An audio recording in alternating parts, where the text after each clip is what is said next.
Welcome to The Thriving Marriage, the podcast for those who want to get their spouse back in love with them and truly thrive. You'll learn why 95% of people don't save their marriage and the secret method no one else is talking about that will change everything for you. Are you ready? Let's turn tragedy to triumph. Here are your hosts, international marriage experts, Mark Johnston and Heather Choate. Welcome today to the Thriving Marriage podcast. I am here with Mark Johnston. How are you doing today, Mark? I'm doing great. Heather, how about you? I'm doing good. It's been a whirlwind of a summer, but so much fun. So today we're talking about a very requested topic from all of our incredible members here at the Thriving Marriage and those listening to our podcast, which is going really deep into healthy boundaries and how to set them. So today, Mark and I were going to share with you why setting healthy boundaries is actually a positive thing, never really a negative or punishing action to you or your spouse, and then how to set these healthy boundaries so that we don't push our spouse further away, but we actually draw them closer to us and create greater safety and security in the relationship. I'm really excited for this today. But before we get to all of that, we're going to share our client win of the week. This is one I just got today from Doug. And I wanted to share this because it's not our typical type of win that we normally share. And I wanted to show kind of the full picture of what this process looks like for those that go through our PATH method and apply the principles that you all are learning here. So Doug says, he says, "You are amazing, Heather." Thank you, Doug. I appreciate that. And he goes on to say that you've taught us how to get through both times and not focus on the negative. Focusing on gratitude has changed my life. I didn't get my spouse back. However, I'm the happiest I've ever been. And I know I will remain happy because of what you taught me. I have a new unselfish needing relationship. Needing that meets his needs, right? And this is so natural and joyful. I couldn't have ever imagined it without your help. Forever grateful. And he shared a picture here of him with his new relationship. And he wanted to highlight this point here. I've moved on after the repeated lies and cheating without remorse. My lines were crossed. This program is the best ever. It doesn't guarantee your spouse to return, but if you do the program and believe in it, you will be the best you could ever be. Then you will know how to be the best partner ever. Now everyone has their own lines of no return. My spouse crossed my boundaries many times without remorse. So we're going to go on here. So we're co-parenting well. I found a new relationship that has God at the center, and we are both so unselfish and we meet each other's needs. I couldn't have had any good relationship without the help of Heather and Mark. I salute anyone fighting for their spouse behind the lines. I hit my limit, not the limit of the program. I still refer back to the program and have made lifelong friends in the group. I will be forever grateful to all of you and you all will always be my family. I pray for you often. And he said, I support all of you in your decisions in your life as long as they are forward moving. Love you all. So I wanted to share this because it ties in really, really well with learning how to set healthy boundaries, as well as giving the big picture perspective. You know, Mark and I, what we do is we take on relationships that are really struggling. We call ourselves the ICU of marriage. And just like you would go to the ICU, if you were had a bleeding neck, there wouldn't be a guarantee that your life would be saved. However, you know you're in the very best hands possible. And so while we don't ever promise to save a marriage, that is of course, our goal, but it's really at the end of the day to help you become a better version of yourselves. So I thought that was really important to bring that perspective that Doug gives here and all of his support. And you can just hear it in his voice. You can just see how far he's really come. And at the end of the day, that's so worth it. For me, I mean, I'm glad you shared this one because, I'm just going to share something personal. When I work with all of our clients personally, I sometimes hold myself a little bit responsible for some of the outcomes. And so just hearing some of these, some of the statements like this, knowing that you and I, Heather, have helped people, even though, it might not be the outcome that they first came to us for, knowing that their lives are better off. it just kind of touched me a little bit that, we're still able to do some really good work with people and they come out much better on the other end. And for that, I mean, that's exactly what we're here for. I really am glad that you picked this one this week. It was good. Yeah, we focus a lot on intention and having an intention yourself and for your relationship. Well, Mark and I, our intention is to leave every life better than when we found it. And if we can do that in any way, big or small, then that's a win and a victory to us. So let's jump in here to healthy boundaries. And I know a lot of you have been asking for this and a lot of you are really excited to learn about this, what they really are and how to set them. And I just want to let everyone know that's a subscriber of ours that we will be sending you our guide, Anatomy of a Healthy Boundary. So make sure you go and check that out. It's going to hit your inbox here in the next 24 hours. If you aren't a subscriber, then just go over to thrivingmarriagepodcast.com/subscribe and you can join our newsletter where we give really great guides and value to you guys over there as a thank you for being in our community. So without further ado, Mark, when people are thinking about boundaries, what do they usually think of and how do most people kind of view a boundary? Well, I'm glad you asked this question because this is the whole reason why we decided to do the podcast on this, right? Is because there seemed to be such a misconception about boundaries, even with the people that we work with. But when we talk about boundaries, we have so many comments that say, well, I tried to put up some boundaries and it just makes them mad. I tried to put up boundaries and they just won't listen to me. And, having all these problems with boundaries. And what I started noticing, I started kind of tallying, keeping track in my mind, okay, how are people actually viewing these boundaries? And I was, I was both surprised, but, at the same time, it makes sense because you and I, we talk about this all the time. No one actually teaches us these things. We have to learn it a bit for ourselves. And so it makes sense that most people are not viewing boundaries in a healthy way. But I would see that people would see boundaries as punishing. We have our kids here. I think it's really easy to kind of draw some analogies from parenting. You see your kids doing some poor behavior, you say, you can't do that. And when they keep doing the behavior, there's the punishment. And we kind of think, okay, that's the same sort of mentality we should have with our partner. It's punishments because they're not doing what we tell them to, which I think, of course, that's not going to go in a healthy direction. From the other end of the fence, so the other end of the spectrum, the people who are experiencing those boundaries, especially those older teenagers, they might see it as a way to control. And so the kids might say, okay, well, this is, my parents are so controlling, they keep telling me what to do. Or even our spouse, as we are trying to set boundaries, that I imagine a lot of you have probably heard that complaint that, okay, you're just trying to control me. I've also seen some really unhealthy situations where it's kind of turned into a bit of a battle of wills, where it's like, who is going to back down first? I've drawn this line and it absolutely demands this behavior, and you've drawn that line and it demands this other behavior, and who's going to back down first? Or they see it in terms of just restrictions, lines. Anyways, the general theme here is that boundaries, a lot of people see boundaries as something negative or a response to something negative, and it doesn't have to be that way.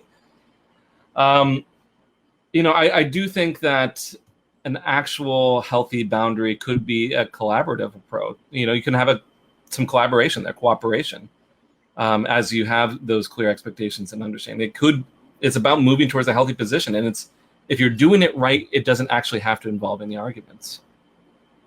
So, I don't know. You've seen comments, right? You've talked with some of the clients, Heather. I mean, I imagine you've seen some of these same misconceptions, haven't you? Right. Well, what brings to my mind, I'll call her Susan, just for her protection of privacy. But I remember Susan her husband was an alcoholic and was very volatile. And she was terrified to set some healthy boundaries. I mean, every time she would talk to him about things that kind of pushed his buttons, or, you know, he viewed as threatening or whatever, he would get very angry and yelling, name calling, swearing, and some really unhealthy behavior. And we knew that in order for the relationship to progress, that kind of negative behavior needed to stop. Same thing with affairs. Mm-hmm. If your partner is thinking that they can have an affair and still have a sexual relationship with you, that's an unhealthy situation. And we need to create some healthy boundaries there. And so many times I can remember not only Susan, but other people that we talked about, especially with the affair that I mentioned, they're terrified to set that healthy boundary. They're afraid of the reaction of their spouse. They're afraid of negative consequences, thinking that it's going to push them further away. They're really afraid to do that because they think, if I say no, I'm not going to stand for this anymore. And my spouse is already saying, I'm done. I'm either moving on to a relationship with a different person, or I'm wanting a divorce. And I'm thinking about this alcoholic situation, right? That he wanted a divorce. He was checked out. He didn't want to work on a relationship. And she was so afraid that if she said that, first of all, he was going to blow up and that it wasn't going to serve her. It was going to push him further away. And so it's really normal and natural. I think that when you're in that situation, there's a lot of fear about the repercussions of what happens. But having seen so many people and couples work with us, Mark, it's incredible that it's actually the most healing step that happens in a very unhealthy situation. And the kind of results that we see is that people that after they set this healthy boundary, they talk about having so much more self-respect and so much more confidence in themselves to be able to say, now I'm not going to stand for this unhealthy behavior anymore.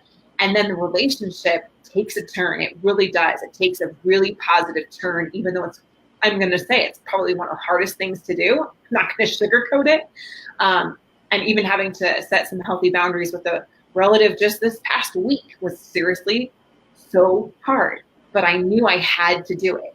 And when you make that choice, that's when healing really occurs. And it's incredible to see the turnaround in relationships when this happens in the right way. So let's talk a little bit more about that. What is the right way then to set a healthy boundary? Well, before we even go on, I think what you mentioned there was really important. And this we could almost even have a side branching discussion here. I'm not going to get too far into this tangent, but of why the boundaries are needed there in the first place. You're talking about how people be getting upset, so it's hard to set boundaries. And it gets into this discussion of patterns and what actually creates these situations in the first place. And really, the patterns where these boundaries are necessary, it's not really healthy for either partner. You know, it's not healthy for one partner to get upset and ultimately avoid problems. It's also not healthy for the other partner to feel disrespected and feel like they can't voice their opinion. And so exactly what you're saying there, this can bring a lot of healing, even though it's hard at first. And I absolutely, I will tell people this 100% of the time. When you start setting these boundaries in the right way, you will see some resistance. And, you know, this is why it's helpful to get some direct advice, get some help on this, because the first reaction that many people have when they see this resistance is to back off. And that's not really the right way to go.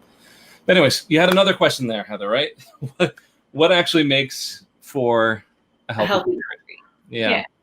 So I came up with this a while back, and, you know, I will shift around my material, tweak it here and there. I will play with it to make sure that it's like the absolute best material ever. But you know what? This is one of the few things that I have not changed since I came up with it, just because it just works. So we're going to go over the anatomy here. And like Heather, I think you mentioned earlier, we're sending a little PDF guide of this in the newsletter. This is what we're talking about in that guideline here. So I'm just going to list off the 4 pieces here that are needed, and then let's discuss it a bit. So we have a need for clear expectations. We need to have an understanding of why the line is being crossed, or what's basically wanted by the person who is, exhibiting that behavior where we need a boundary. We need some healthy alternatives, some ways for both of you to get what you want, and we need some appropriate consequences. I don't know. What do you think here? Because I think on each of these points, I see problem when people are trying to set boundaries. I see problems on each of these points in different cases. Specifically with that first one, that clear expectations. What do you think is the most common problem that people have, or people in a couple have, in terms of setting some expectations here? Yeah, let's see. So I guess the first thing that came to my mind was the appropriate consequences, actually. Sure. Well, why don't you talk about that? I'll address it. And it'll lead to the clear expectations. Sure. So one of the biggest mistakes that I've made in my own parenting is that we make an emotional statement and we think that it's a boundary. Okay, I'll say something like this. If you don't clean your room, you're never going to the pool again. Okay, like sometimes we get really emotional and reactive, and we'll throw out a statement like that. Or if you don't leave this other person, then I'm taking the kids, right? And we'll make this huge emotionally charged declaration and thinking that now we have to stand by that. And that only creates further kind of chaos in a relationship, and those things tend to escalate. And so I think it's really important that we have appropriate consequences and that we avoid the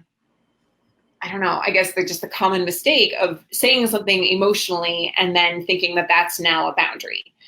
Saying, if you don't do this, then I'm going to go do this, right? Or if you don't stop this, then this. And it's not appropriate. It's actually not well thought out, and there aren't clear expectations around it. So the whole thing is flawed, but then we move forward from that point, right? We see that then people try to stand by them.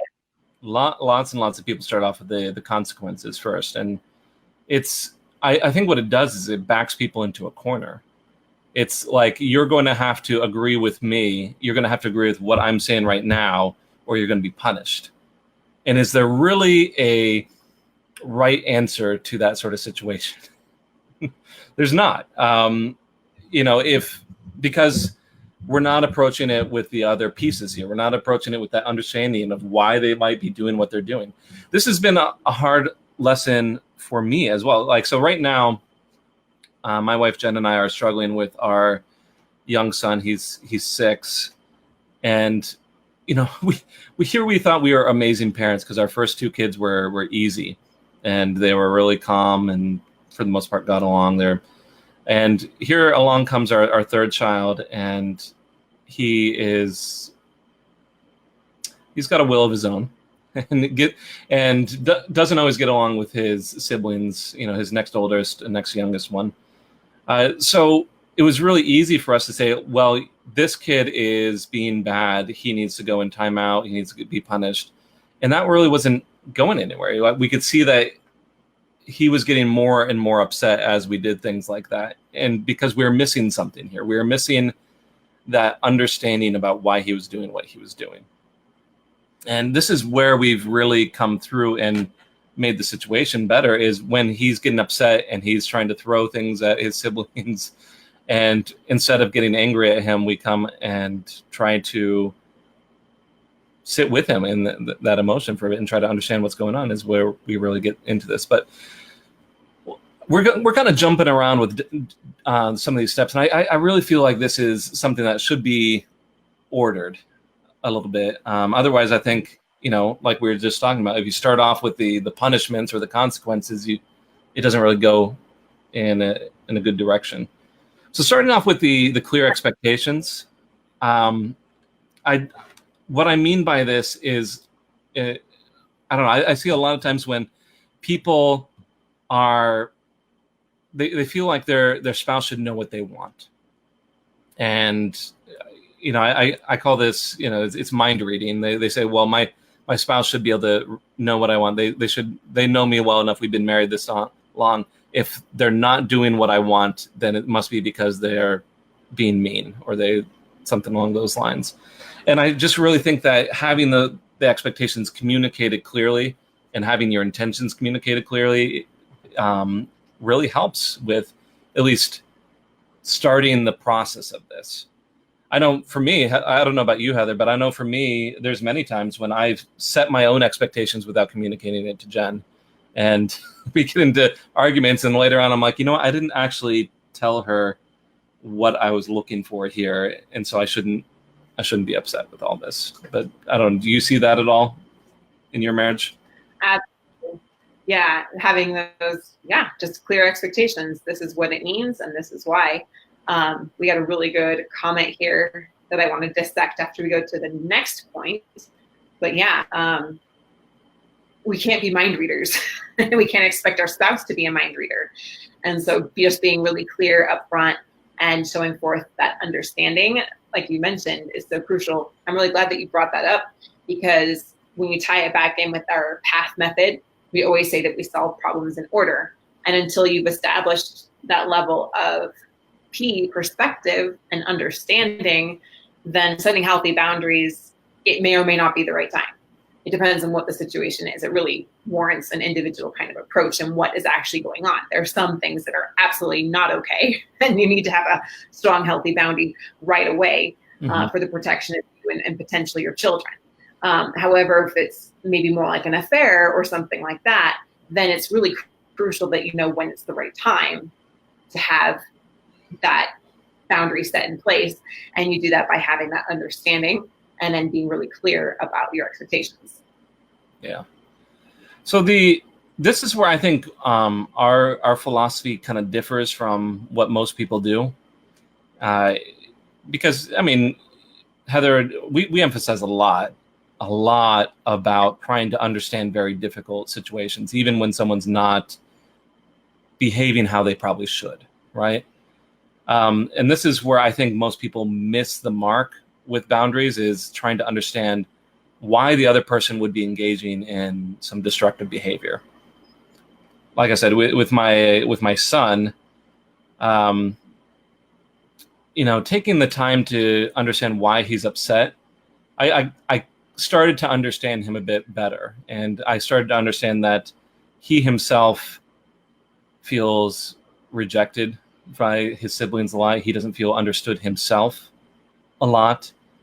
And so it's then becomes more clear. It becomes more understandable about why he might be getting upset with his sisters and why he might be lashing out. And not that it's acceptable, but understanding why people are doing what they're doing is really important, because here's the secret, most people don't do things just for no reason at all. Most people are not random. And this is, like I said, this is where people miss the mark. They say, my husband's having an affair, he's doing something wrong, he's a bad person. Or my wife is doing this to me, it's because they're a bad person. And so, there's this inherent judgment without trying to understand things before they start drawing those lines. And I think that's why a lot of these boundaries often fail, is because they don't address what's actually wanted here. I'm just trying to think of, maybe another example with this. You're talking about Susan, right? Earlier. Yeah. And Susan with her husband who would drink. Now, we could just say Susan's husband shouldn't drink, and so this is the boundary. And sometimes it does have to come to that, but at the same time, after talking with her, we also understood that Susan's husband had a really hard time with dealing with stress in his life, and this is why it was so difficult for him to set aside some of the drinking. Now, not to say that, okay, maybe it's okay then for him to drink. This is why we have the other step here, those healthy alternatives. But this is a crucial step if you're going to be able to actually offer real alternatives, not just your way, and putting your spouse in that poor position of either agreeing with you or being wrong. You know what I mean? We got a comment here, putting myself in his shoes and her shoes gave me great understanding of the affair. It still hurts, but it helps me a little in finding the reasons why. And that's exactly it. Having that understanding is one of the most healing things that you can do for yourself. I'm not going to go into a ton of detail, but I was very, very deeply hurt. And the mama bear in me came out this last weekend with a family member who is very critical and I would say emotionally abusive towards one of my children. And it hurt a lot. And it was very difficult to explain to my children why someone that we love would treat them that way, to the point where we actually ended up leaving our trip early as a healthy boundary because we recognized that this person isn't going to just suddenly turn around and change. And I shared with them this exact concept because we were all hurting. And at the end, we were more hurting for her. I went through kind of her upbringing, abusive father who always put her down, and some very severe mental and emotional trauma that happened that then has led to certain triggers in her life that has caused her to sometimes act in very unhealthy and harmful ways to other people that she loves a lot and that we still love her. And when we were able to focus on that and put ourselves in her shoes, just like was said here in this comment, that is when we're able to have compassion.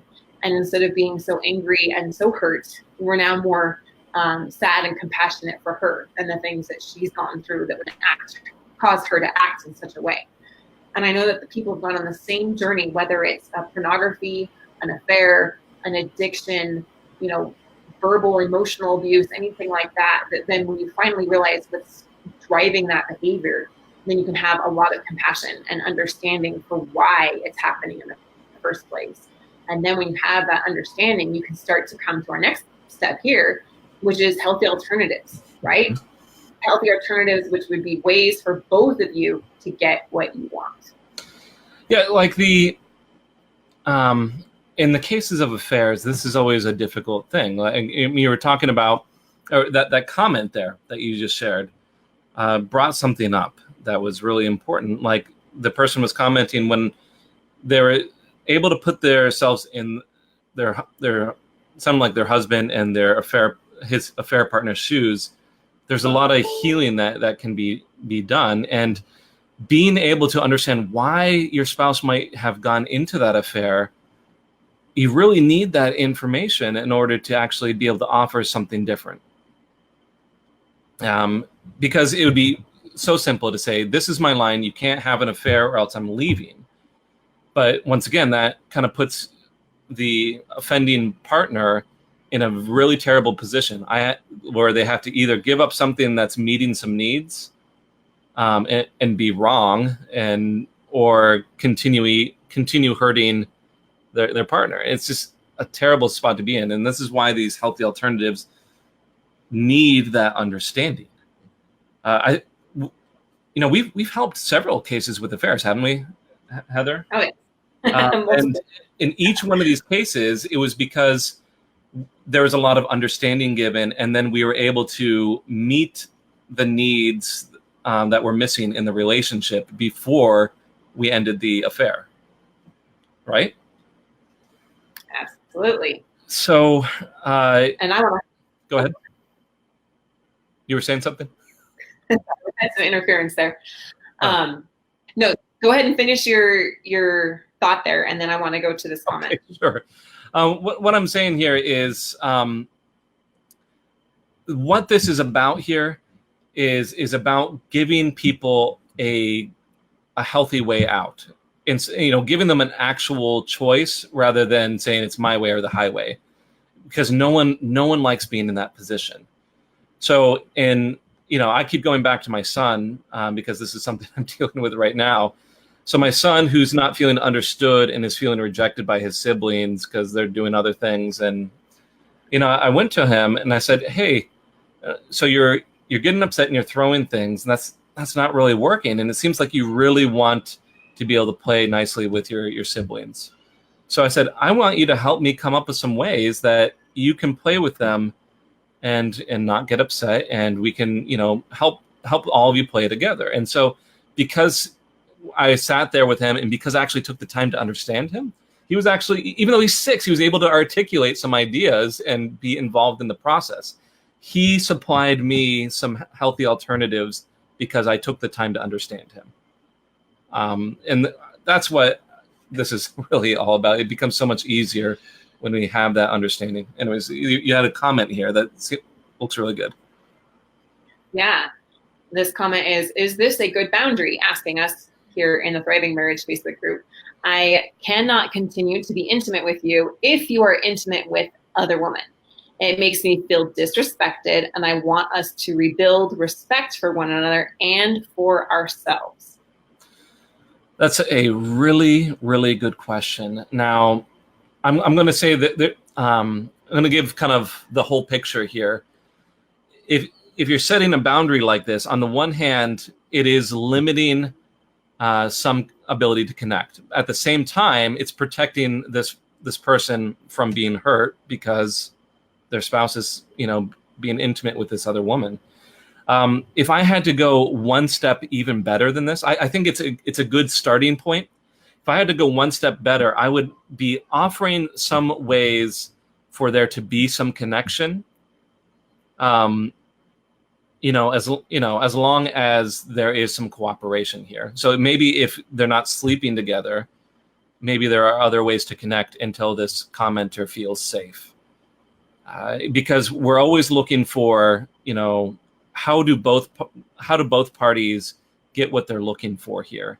And I was actually just talking with my wife earlier today about boundaries and how sometimes the consequences or the line that's given, sometimes it hurts ourselves. Like we cut off our connection to feel safe. And it doesn't always have to be that way. So it's a good start. I think it could be slightly better, but it's actually it sounds like it's coming from a good place here. Yeah, I agree. I think that the clear expectation and understanding for why the line is being crossed, highlighting the need to both respect yourselves is a great step. Because then they'll understand that it's not you're bad, and so I'm punishing you, right? It's that we need to build self-respect. I still want to have connection with you, so maybe we can try, these other ways, these other activities, because I still want. I'm glad you brought that up because that right there, I didn't address it, and it is perfect. It's really making clear the intentions here. And it's setting the expectation for both of them that this is a situation that is not respectful, and she's looking for both of them to have respect for each other. So in that regard, I think, it is a really great place to start. So anyways, we have those healthy alternatives, and we've circled back around. We started with consequences. We're coming back to consequences. I don't know. Do we need to add anything on here? We did kind of talk about it for a bit, but I still think that I feel like there's more we can add on to this. I agree. Appropriate consequences. This is where it's really hard. This is something that we're not really taught. We're just kind of modeled by our parents who gave us consequences, and now we're giving our spouse consequences, right? And so we need to make sure that they're appropriate, that they're leading towards something healthier, that they're creating safety for both you and your spouse as you start to change whatever unhealthy situation has been going on. And I'm thinking about a step towards something more healthy with another client. We'll call her Sandy. And Sandy's husband was not an alcoholic, but had a temper and would get very angry and volatile and would say very cruel things to her. And it got to the point where she had no sense of self-worth anymore. She didn't feel like she was good enough. She didn't feel like she was worthy. She didn't feel like she was worth anything.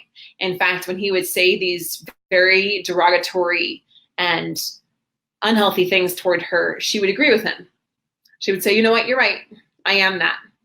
And that's where she came to us. She was very broken. And we had to work on her mindset and building up her belief in her true self, that she was deserving of love. She was deserving of respect. And she would talk to me week after week, and she would say that she would work on these things and she would work on this new conditioning. And sometimes she would literally shut herself in her bathroom when her son was sleeping and like shout them to herself, trying to get herself to believe them. And it got to the point where then she was ready to say no more to him. No more will I let you talk to me like this. And the appropriate consequence was that she would leave. She would leave the room, she would leave the conversation, and she would stop the cycle that they were in. And he was getting some kind of reward out of that. Wouldn't you say, Mark? I mean, he was engaging in it. He wanted to communicate with her. He wanted to continue down this unhealthy behavior. It was fueling something in him was driving him to keep doing this behavior. And so when she would say no more and she would remove herself from the situation, that was an appropriate consequence that led to something healthier. It showed him very clearly, I won't stand for this anymore. I have respect for myself. I won't let you treat me like this or treat me like this in front of my son. It's not okay. And she would then follow through with that consequence. And it was challenging at first, but as she did it, she gained so much self-respect for herself, so much more self-love. And he started to change his language toward her. He started to say that you are good enough, you are beautiful, I love you, and I want this to work. And it had ups and downs. There was definitely that teeter-totter effect of the old patterns coming back, because they don't just change overnight. You don't just undo years of that kind of cycle.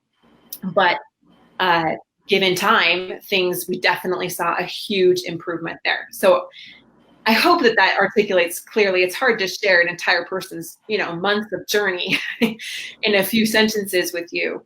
But she stayed strong, and she knew that this healthy boundary was needed for her sake and her son's sake, and that she needed to build up her self-respect. And she stayed strong and she enforced it. And then we started to see a lot of healing and improvement in their communication.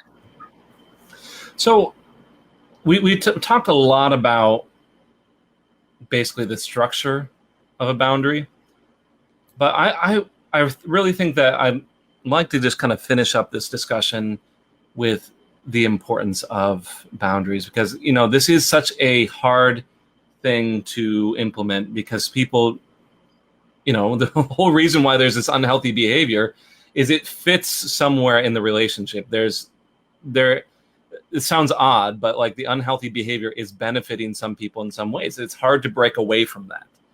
A lot of times it's just simply easier to not address problems, not to really put these walls up. It's just easier to avoid things, but I really want to hit home on why this is important. And so, Heather, I would just want to ask you if there's been a time when maybe you've had to implement some boundaries in your own marriage, whether that's major boundaries or minor boundaries.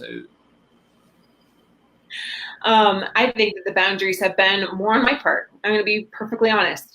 That I was engaging, and I mentioned this before in the podcast. If you haven't heard this, always go back. We always recommend going back to the beginning, because this is built. Our podcast does build, the principles build on one another. Mm-hmm. That I was engaging in behavior that I would feel very insecure in my relationship, and then I would sense that Ben was pulling away, which then would make me be very volatile and kind of explode. It was like there would be so much tension that then that was the only, literally, okay, I'm not exaggerating, that was the only way I knew how to get through it. That was the only pattern that I had ever seen my entire life. It was the only way I knew how to resolve conflict, was to make it get to a boiling point that it would explode and we would hurt each other so much that then there had to be resolution. And that is so unhealthy, so ineffective. But I literally didn't know any other way. I didn't know how to communicate. I didn't know how to have understanding. I didn't even recognize the patterns for years. It's just what I had known. And so it's what I brought into the relationship. And so it had to get to a point where Ben would say, I'm not doing this anymore. I'm leaving the room. Kind of that cutting it off right where I thought it needed to go, and not rewarding that behavior anymore. And communicating to me that this is not okay anymore. And so I was on the other end of the healthy boundary, and he did that with a clear expectation and knowing that it wasn't punishing me, that he was understanding that it was hurting us both. It wasn't effective. And then giving a healthy alternative, like when you're in a calmer place, then we can talk about this again. Just like I've learned that that's what we do, and that's how we teach our clients, and that's what I learned to do. So that he would do that. The appropriate consequence was that if I was engaging in that kind of cycle and trying to escalate things, because that's what I would do. I'd escalate things, and he would cut it off, and that was appropriate consequence. And for me, it was like, oh wow, it was a wake-up call. And it helped me recognize and learn that there was a better way of doing it. And I didn't have to go through that cycle anymore. For me, it was relieving and it was freeing. And at first it was hurtful and hard, but it led to a healthy situation. Yeah, I don't want to, Heather and I are very clear that we don't want to give the impression that we're perfect people all the time. Nope. I mean, me, myself, it's funny because the first thing that came to my mind when we were kind of discussing the topic was also like a fault of mine. It's funny that you were sharing some of yours, but like, for me, I'll admit that I have in the past, I've engaged in some unhealthy behavior. It's very personal. I'm not going to get into too many details, but I want to illustrate what has really helped me with this. Throughout my marriage with Jen, the amazing thing about her is that she has always approached these sort of problems with a lot of understanding rather than a lot of blame towards me. And this is what has allowed me to be able to come to her and discuss solutions rather than clash with each other. So when I've been making mistakes in my life, she has almost always come to me trying to understand what's going on with me and working through it with me. And so this is an example here where the consequence wasn't necessarily punitive. It wasn't necessarily a bad thing. The consequence in this case is that she would always come and hold me accountable for my own behavior, and that she would support me through that and not just let it slide away like I wanted to. I just wanted to let these things go. She would come to me and say, you know what? This is what we're going to do. And, because I love my wife and because I want my marriage to work, I would work with her on those things. I brought this up specifically to point out that the consequences are not always a negative thing. It's not always, I'm going to remove myself. I'm going to do this thing that's bad for you. I'm going to, take this other thing away. Sometimes the consequences can mean accountability and support. And, my wife has been amazing for me in that regard. So there's a whole list of other questions here. Do you want to get to these questions, or do we need to wrap up, do you think, Heather? I think I want to touch on a few more things. Sometimes you're wondering if a healthy boundary is warranted. And I just want to point out that with a lot of our clients and even ourselves, sometimes we don't even recognize that we're in some really unhealthy cycles. And so that's why it's really important to get some outside perspective on what is okay, what's not okay, and then how to frame it in a very loving and understanding way. And when you do it like that and you say, I care about you, I want us to respect each other. I want us to have greater understanding. I want us to feel safer in the relationship. And then, even working together on how you can do that if your, partner is open to that, is the way that we want to go about it. And so if something feels off, then it probably is, but I don't want you to freak out. I think that it's really important that you get the right perspective from someone maybe on the outside that can see it a little bit clearer. And knowing that, I think that the other point I really wanted to touch on with myself was that, like I said, I didn't know any other way of doing it. And I wasn't intentionally trying to hurt Ben. In fact, I thought it was the only way that relationships could resolve. That's what was modeled for me, and that's what I had experienced for years. And so I wanted resolution. At my core, I wanted us to be unified and loving and understanding and connected.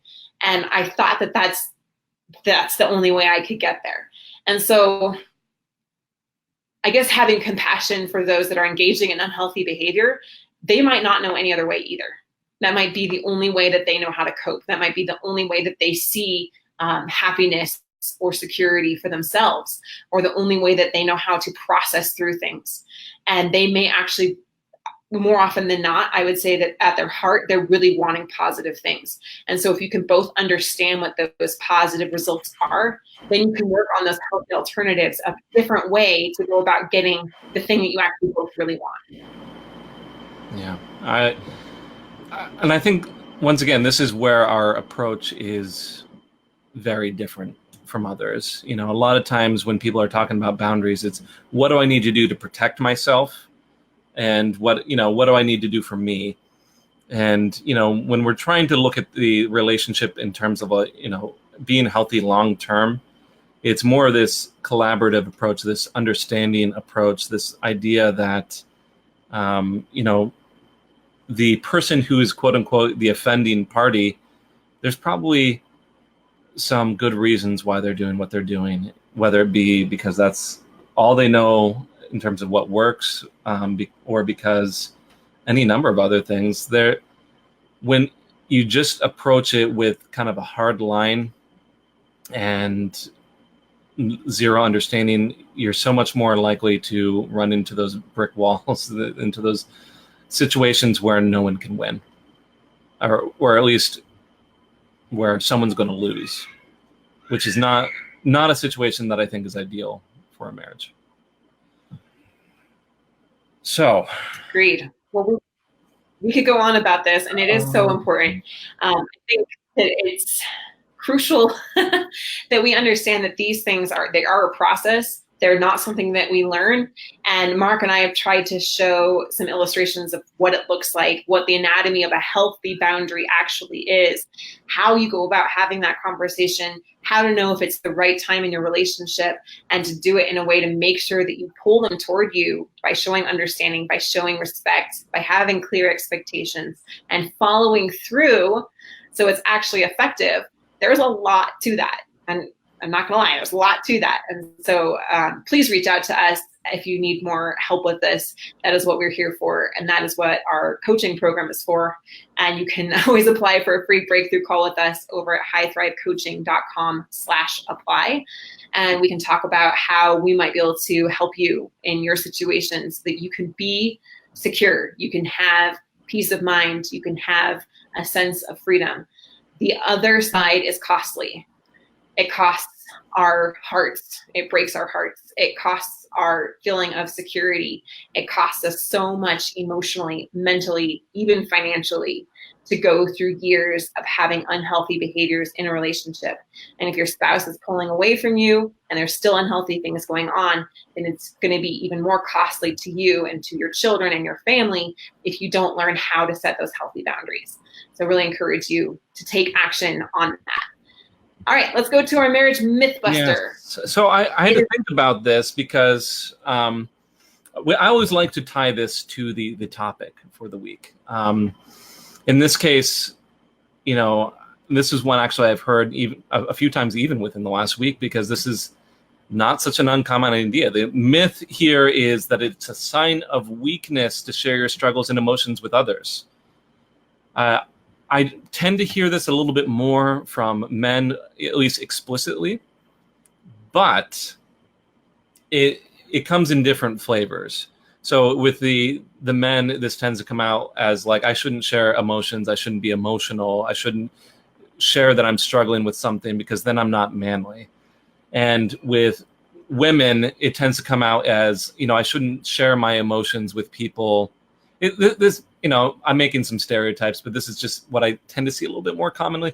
It tends to be with the women, like, I shouldn't share these things because they're not going to care, or I'm going to be rejected. They're not going to listen.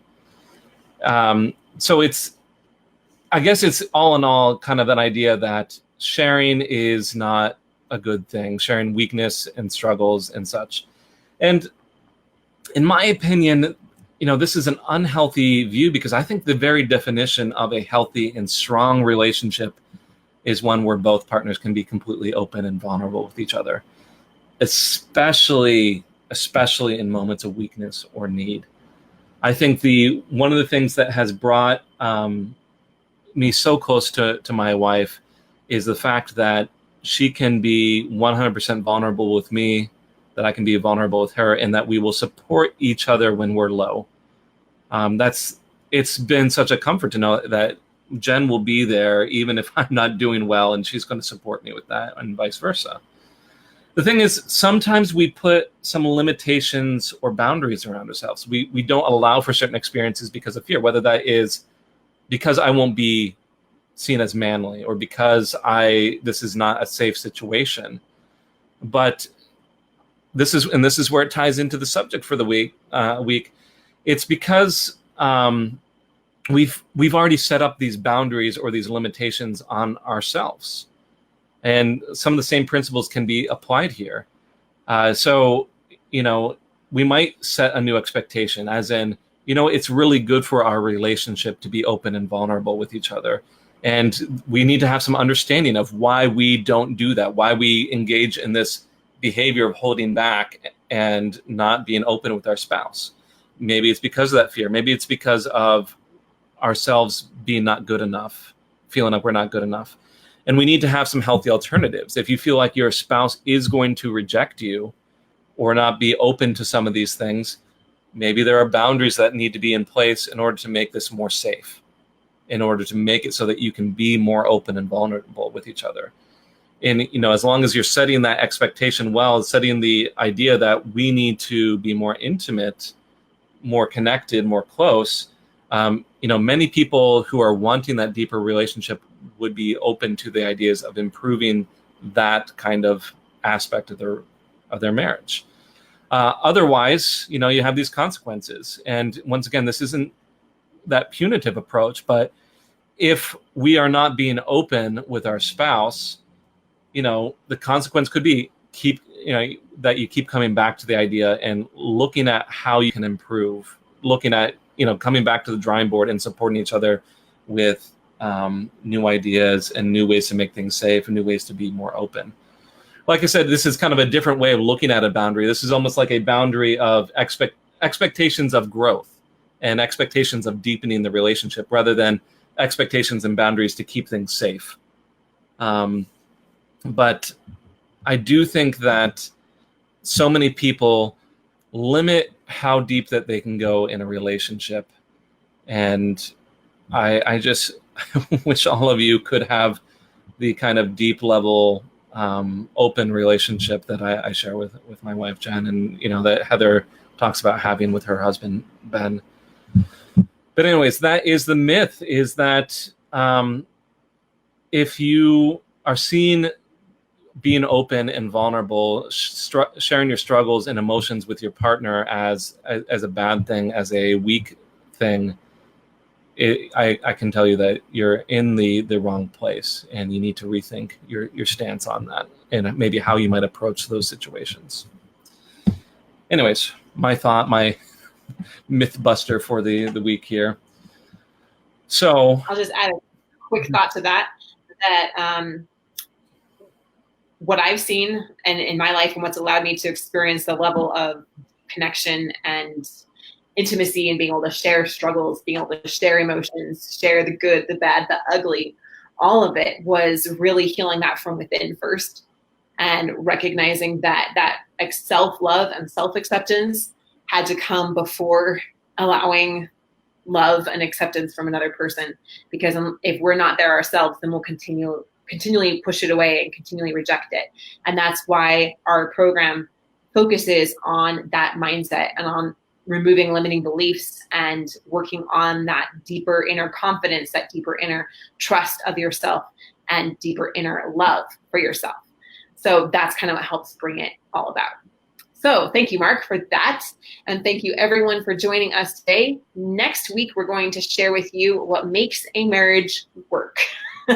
We got a lot of comments here that marriage is hard. Even good, strong marriages, they do have their moments. And so we want to make sure that we're not just surviving marriage, but that we're truly thriving. So what makes a marriage work? The essential elements that can make any marriage into a thriving marriage. So we're really excited for that. Thank you, Mark. And we will talk to you all next time. See you, everyone. Thanks for listening to The Thriving Marriage, your A to Z blueprint for not just surviving marriage, but thriving. Until next time, my friends, thrive on.